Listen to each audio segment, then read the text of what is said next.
새벽에 보니까 좀 어디 가기도 하죠. 그러나 여러분들이 마음을 열고 서로를 환대해 주는 것, 이번 한 주간 계속 우리가 보여야 할 모습이 아닌가 싶습니다. 자, 하나님을 믿는 신앙. 하나님을 믿는 신앙은요, 뭔가 좀 다릅니다. 이방신을 섬기는 것이나 또 샤머니즘적인 그런 신앙과는 다른 요소가 있죠. 그 가장 중심적인 요소가 인격적인 신앙이어야 한다, 그 점입니다. 이방신을 믿거나 샤머니즘은 자기들이 믿는 신, 그 대상에게 아주 지극정성을 기울이는 거죠. 그리고 내 간절한 소원을 막 아뢰는 겁니다. 그래서 뭐 비나이다 비나이다 그렇게 정성을 기울이고 환심을 사는 그런 종교 행위가 나타나게 됩니다. 그래야 복을 받기 때문에 그런 모습을 보게 되죠. 하지만 우리 하나님은요, 인격적인 분이어서 우리를 가까이 하시고 우리와 교제하기를 바라십니다. 반대로 우리는 하나님을 믿을 때는 하나님과 교제하는 신앙으로 더욱더 나아가야 된다라는 것입니다. 하나님은 우리가 그냥 일방적으로 비나이다 비나이다 하면서 그렇게 하나님을 달래서 뭔가를 얻을 수 있는 그런 신이 아니라는 거죠. 그분은 우리가 당신의 음성을 듣고 또 당신과 친밀하게 대화를 나누는 가운데 하나님께서 우리와 소통이 일어나는 가운데 우리의 믿음을 보시고 그리고 우리와 친밀한 관계 속에서 복을 주시는 분이시라고 성경은 말씀하고 있습니다. 자, 그렇다면 하나님께서 왜 인격적으로 다가오셔서 우리와 교제하시고 우리에게 음성을 들려주시고 그렇게 하시냐라는 겁니다. 무슨 목적으로? 그 이유는 다른 게 아닙니다. 우리 안에는 하나님의 씨가 있습니다. 하나님의 형상이 우리 속에 자리 잡고 있다라는 거죠. 그 하나님의 형상을 회복하기 위해서 하나님은 인격적인 방법으로 우리와 만나주시고 교제하시려 하시는 것입니다. 여러분, 우리가 10년, 20년 믿어도 그저 하나님과 그 인격적인 관계 속에서 믿지 않으면 신앙은 늘 정체되기 마련입니다. 그저 내 열심으로 신앙하는 것이지 하나님과의 그 소통을 우리가 맛보면서 신앙하는 것이 아니라는 거죠.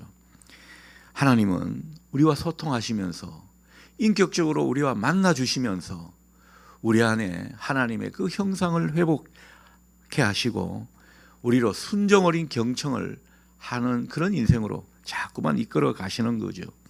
그 가운데 우리가 변화되는 인생을 살게 되는 것입니다. 여러분, 창세기를 보면 하나님께서 아브라함과 굉장히 친밀한 대화를 나누는 그런 장면을 많이 보게 됩니다. 15장에서 22장까지 쭉 그런 내용들을 우리는 보게 되는데 오늘 15장을 우리가 살펴보는 것이죠.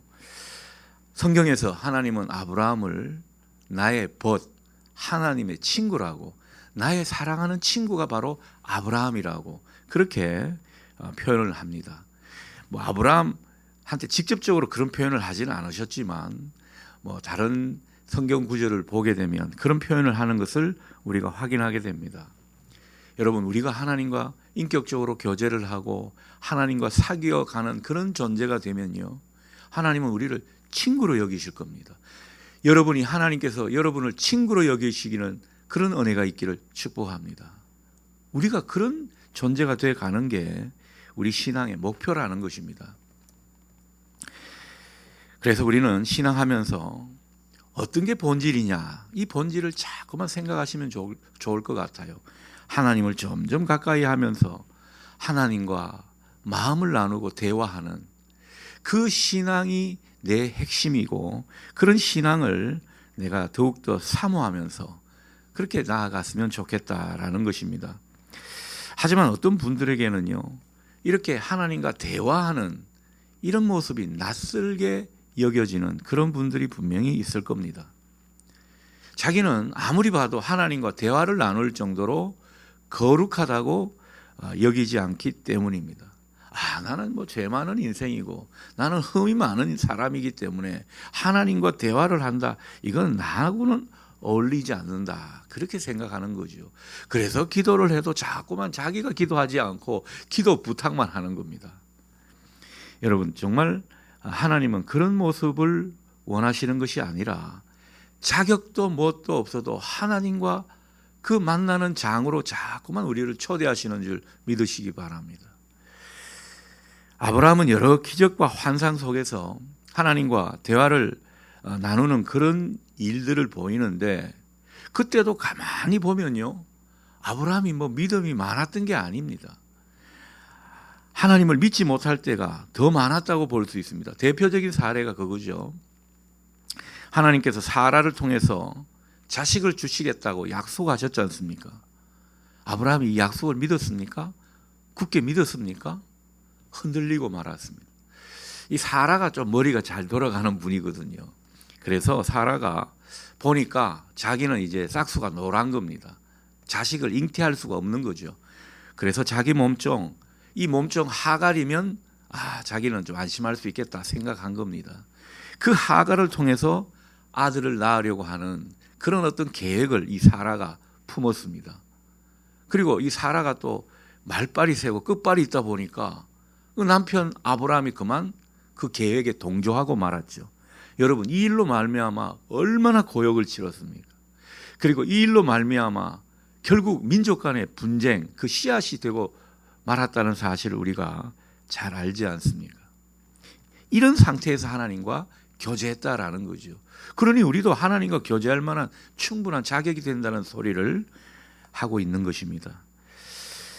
자, 그렇지만 중요한 것은요, 아브라함이 하나님 뜻에 자신을 맞추지 않을 때는 하나님은 교제를 해주지 않으셨습니다. 아브라함이 다시 하나님 뜻에 자신을 맞추려 한 뒤에는요, 하나님이 다가오셔서 그와 만나주시고 대화를 시작하셨다라는 것입니다. 그러니 우리가 하나님과 대화하는 그 기도에서 중요한 것이 무엇입니까? 내가 하나님 뜻에 나를 맞추려고 하는가? 나는 과연 하나님과 이 마주하는 자리에서 내 소리만 하고 내 욕심만, 내 소원만 아뢰고 있는가? 아니면 내가 하나님 뜻에 맞추려고 하는가? 그 진심이 나에게 있는가? 여러분, 이게 중요한 것입니다.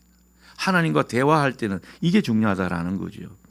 하나님 뜻에 맞추면 맞출수록 우리를 향하신 하나님의 생각과 하나님의 말씀을 우리에게 들려주시고 그 말씀이 더 쉽게 이해되고 다가오는 법입니다. 하나님과의 대화는 그렇게 시작하는 것입니다. 자, 오늘 본문을 살펴보겠습니다. 1절을 보면 하나님께서 뭐라고 말씀하십니까? 두려워하지 말라. 하나님께서 두려워하지 말라라고 말씀하실 때는 하나님과 대화를 나누는 아브라함이 두려워하는 것을 아셨기 때문에 이 말씀을 하시지 않겠습니까? 아브라함은 실제로 자기가 이전에 뭐라 그럴까요? 롯을 구하려고 다른 이방 민족 왕들에게 막 공격을 하고 전쟁을 그렇게 일삼았거든요. 여러분, 전쟁을 일삼았다면 항상 보복도 있지 않겠습니까? 아브라함은 지금 보복이 두려웠던 겁니다. 그 보복이 두려웠던 가운데 하나님은 다가오셔서 기꺼이 그에게 방패가 되어주겠다. 그리고 너에게는 받을 보상이 크다. 이렇게 말씀을 들려주고 있습니다. 하나님의 의도는 무엇입니까? 아브라함을 안심시키려 하는 것입니다. 그의 마음을 진정시키려 하는 것이죠. 자, 그런데 이 하나님의 말씀을 들었던 아브라함이 불쑥 하나님께 질문을 하게 됩니다. 아브라함이 가장 하나님 앞에 먼저 질문한 내용이 무엇입니까? 오늘 2절을 볼까요? 2절을 쭉 보면 아브라함은 가장 현실적인 질문을 합니다. 그것은 다름이 아니라 자식이 없는 문제입니다. 내가 이방 왕들의 공격을 받을지도 모르는 상황에서 후사까지 없으니까 굉장히 불안해진 겁니다. 그래서 아브라함이 이 자식 문제가 어떻게 보면 자기한테 가장 큰 불안 요소인 것을 하나님 앞에 고백하고 있는 겁니다. 다른 어떤 외부적인 문제가 아니라 내가 정말 자식 없이 자손 없이 세상을 떠날 수 있다는 그런 사실을 하나님 앞에 솔직하게 아뢰고 있는 그 모습입니다. 여기서 우리가 중요한 것을 깨닫게 되죠.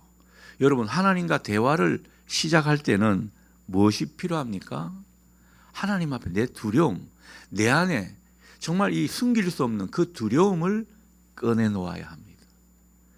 내 속에 두려움과 불안한 그런 마음들은 감추고 하나님 앞에 그냥 좋은 모습만 보이면 안 된다는 거죠. 내 두려운 마음들을 하나님 앞에 꺼내놓을 수 있을 때 그때 진실한 대화를 하나님과 할 수가 있는 것입니다. 자, 이렇다고 아니 이런 상황에 하나님을 못 믿고 네가 왜 두려워하냐? 하나님 그것을 탓하지 않으십니다. 하나님은 믿음 없다고 탓하지 않으십니다. 하나님은 앞서서 사실 이 아브라함에게 후사를 약속을 했습니다. 그럼에도 불구하고 아브라함은 오늘 3절처럼 하나님 앞에 뭐라고 떼를 쓰고 있습니까? 하나님이 분명히 자식을 낳게 해주겠다고 약속하셨는데 그 약속은 다 잊어버리고 다메섹 사람 엘리에셀, 이 사람 보니까 굉장히 신실하고, 그리고 엘리에셀 이름이 하나님이 도우신다 이런 뜻이거든요. 정말 하나님께서 나를 도우시기 위해서 이 사람을 붙여줬다 그렇게 생각하고 자기의 상속자는 바로 이 엘리에셀입니다. 그렇게 떼를 쓰고 있습니다. 그런데도 하나님은 탓하지 않으세요. 친절하게 답변해 주십니다. 4절을 볼까요? 아브라함아, 아니다. 그게 아니야. 네 몸에서 낳은 자식이 네 상속자가 될 것이다. 그렇게 다시 한번 약속의 말씀을 들려주십니다. 우리는 그렇잖아요. 자식들이 부모 말을 그 부모가 아주 중요하게 생각하는 그 말을 했을 때 잊어버리면 야 이놈 자식아 너는 왜 그 말을 잊어버렸느냐 탓하지 않습니까? 하나님은 그렇지 않다라는 거죠. 다시 한번 약속의 말씀을 들려주시는 그런 자상한 아버지 하나님을 우리는 확인하게 됩니다. 이런 하나님이니까 우리가 대화를 나누는 것이죠. 자, 이어서 5절을 보면 장면이 전환됩니다. 하나님께서 뭔가 좀 방향을 트신 거죠. 하나님은 아브라함을 이끌고 밖으로 나가서 하늘을 우러러 보게 하고 그 가운데 무별을 보게 하셨습니다. 여러분, 우리가 알다시피 이 아브라함은 유목민입니다. 그 가축을 데리고 쭉 전전하는, 초장을 향해서 전전하는 그런 유목민이지요. 유목민은요, 거처가 계속 이동되는 가운데 어떻게 보면 텐트 생활을 하는 거 아닙니까?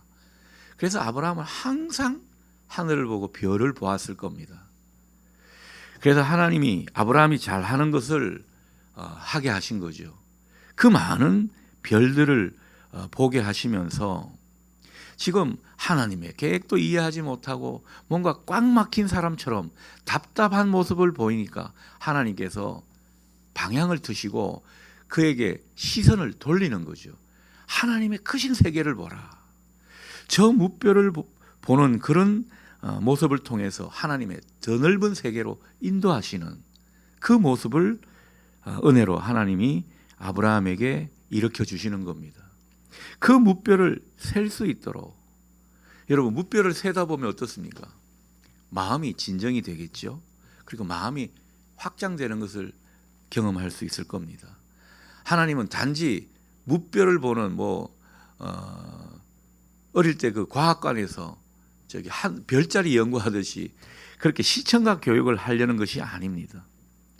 우리가 시선을 돌리고 더 넓은 하나님의 세계로 우리 눈을 확장시키면요, 그제서야 우리의 생각, 우리의 고정관념, 우리의 불신앙적인 요소 바꿀 수 있는 동기를 마련할 수 있기 때문에 하나님은 그렇게 하시는 것입니다. 여러분, 하나님과 대화를 하다 보면 하나님께서 아이고 이거 아직 수준이 안 되구나, 뭔가 좀 안 통하는구나 하면 이렇게 전환을 시킬 때가 있다라는 거죠. 아브라함은 이 하나님의 인도하심으로 하늘의 별을 보면서 하나님의 약속을 다시 듣게 되었습니다. 이후에 아브라함은 어떤 모습이었을까요? 자주 별을 보면서 그 하나님이 다시 그에게 주신 약속을 상기했을 겁니다. 그러면서 그 하나님의 약속을 자꾸만 마음에 새기는 그런 모습을 아브라함이 보였을 거라고 하는 것이죠. 우리가 하나님과 대화를 하는 기도를 하다 보면 하나님께서 우리가 뭔가 시야가 좁고 어리석은 것을 보시고는 우리에게 뭔가 좀 더 확장된 그림을 보여줄 때가 있습니다. 여러분, 그게 바로 비전입니다. 여러분, 하나님의 비전을 발견하는 것은 하나님과 소통하고 하나님과 대화하는 가운데 하나님과 뭔가 씨름하며 기도하는 가운데 주시는 하나님의 선물인 것입니다. 오늘 아브라함은 비전을 받은 거 아닙니까? 그 무뼈를 보면서 이렇게 많은 자손이 너를 통해서 나타나게 될 것이다. 그 비전을 우리 아브라함이 가슴에 탁 품으니까 얼마나 호연지기가 생겼습니까? 담대함이 생겼겠습니까? 하나님은 이런 모습으로 우리에게 인도하신다라는 거죠. 그러니 여러분, 하나님과 기도하시다가 여러분도 하나님이 비전을 새롭게 발견하도록 이끌어 주시기를 축복합니다. 하나님은 그런 선물을 주신다라는 거죠. 하나님이 주시는 그 큰 그림을 보게 될 때 우리는 비로소 큰 힘을 내게 되고 우리의 발걸음 또한 경쾌하게 될 줄 믿습니다. 자, 이후에도 아브라함은 자신의 솔직한 감정을 아뢰는 것을 두려워하지 않았습니다. 오늘 6절에서 보듯 이 아브라함은 하나님을 믿었지만 그 땅을 소유하게 될 것에 대해서는 뭔가 좀 보증을 받고 싶어 했습니다. 그래서 8절을 보게 되면 내가 무엇으로 알리까? 확실하게 좀 말씀해 주십시오. 그렇게 하나님 앞에 간청하게 됩니다. 여러분, 우리가 하나님과 교제하고 하나님과 친구로 그런 관계로 들어가다 보면 우리가 이렇게 좀 하나님을 막역한 모습으로 그렇게 내 소원도 아뢰고 하나님 이건 좀 해주셔야 되지 않겠습니까? 이렇게 하나님 앞에 담대하게 청을 할 수 있는 그런 어떤 모습이 된다라는 거죠. 자, 그런데 여기서 하나 우리가 생각할 것은 아브라함은 하나님을 친구처럼 여겼지만은 그냥 마냥 허물이 없는 친구로 그렇게 생각하지는 않았습니다. 오늘 아브라함이 하나님을 뭐라고 부릅니까? 주 여호와여. 우리가 하나님을 친근하게 대화하고 하나님과 친밀한 사이가 돼 가는 가운데 진짜 제대로 교제하는 사람은요, 하나님에 대한 경외감도 잃지 않습니다. 그래서 하나님과의 그 친밀한 교제는 친근함과 경외감이 동시에 나타나는 것입니다. 아브라함은 그 점을 잘 보여주고 있습니다. 여러분, 하나님을 더욱더 살갑게 느끼시고 하나님과 더욱더 친밀하게 대화하시기를 축복합니다.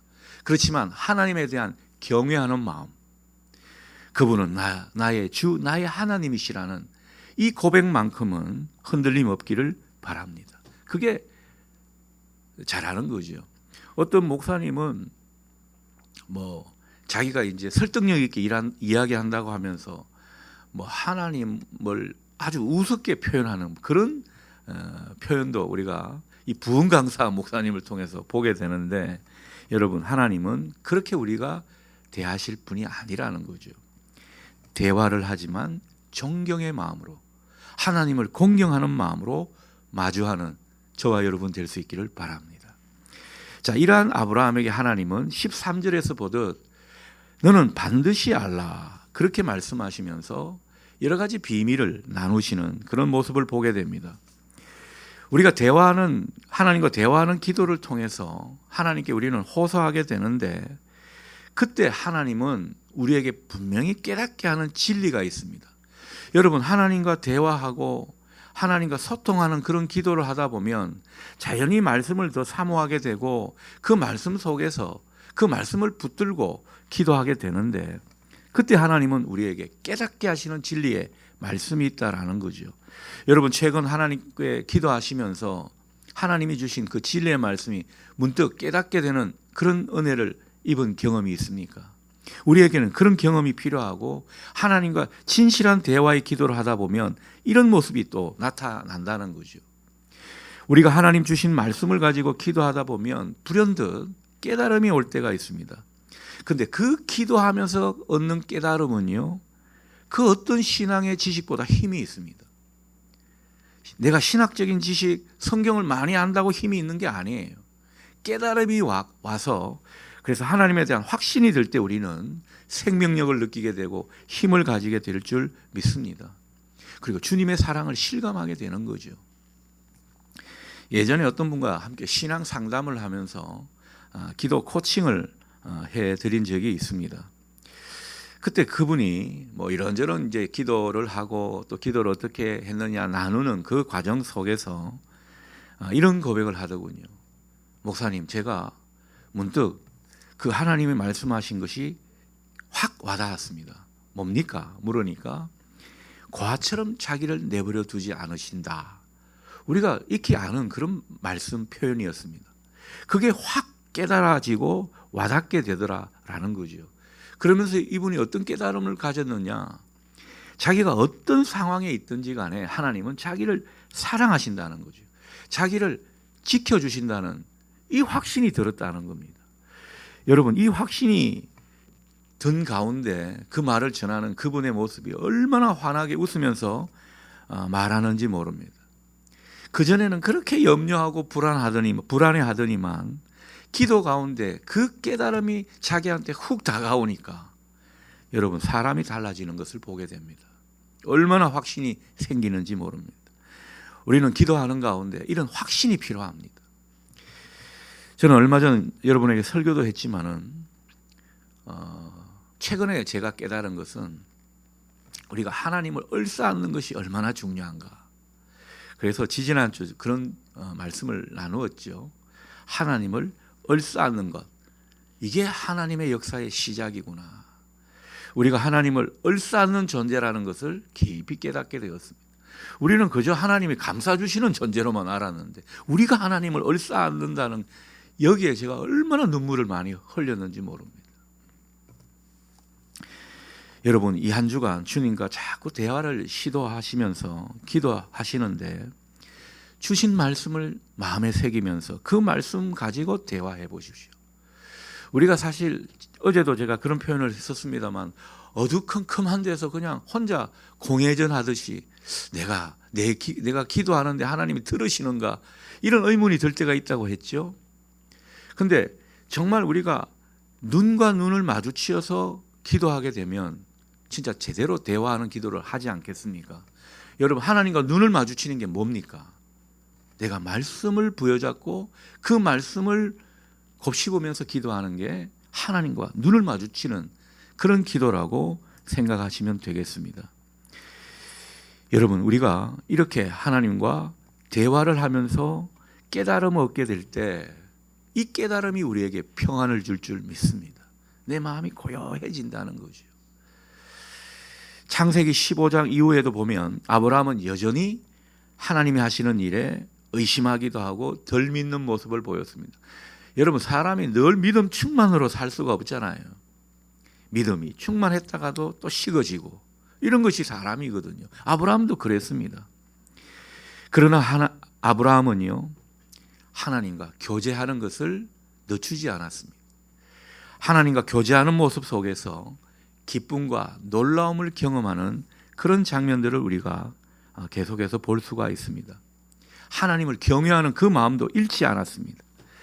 하나님과 대화하며 기도하는 사람은요, 하나님께서 어떻든 그 사람을 선하신 모습으로 인도하신다는 사실을 여러분에게 말씀드리는 겁니다.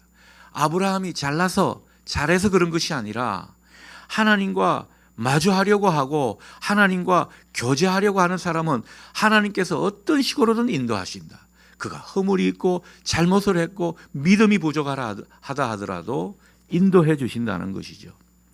그러니 여러분, 이번 한 주간 하나님과 대화를 시도해 보시면서 여러분의 마음을 자꾸만 열어보십시오. 하나님이 대답해 주실 것을 믿고 여러 가지 질문도 해보십시오. 그리고 하나님의 응답을 미리 이렇게 막 머리 굴려서 예단하지 마시고 때로는 기다리십시오. 하나님은 꼭 우리의 내적인 음성으로만 응답하시지는 않습니다. 어떤 분은 하나님과 대화를 하는데 내적인 음성이 없으니까 대화가 안 된다고 그렇게 이야기를 하는데, 설교를 통해 또 들었던 말씀을 내가 곱씹는 과정을 통해 아니면 다른 누군가나 어떤 사물을 통해서 하나님은 우리에게 말씀을 걸어오시고 응답을 해 주시는 것입니다. 우리 마음문을 활짝 여는 것이 중요합니다. 그 마음문을 열고 언제나 내 기도를 들으시고 응답해 주시는 하나님이시라고 믿고 여러분 친밀한 대화를 나누는 이 한 주간 될 수 있기를 주님의 이름으로 축원합니다. 아멘. 기도하겠습니다.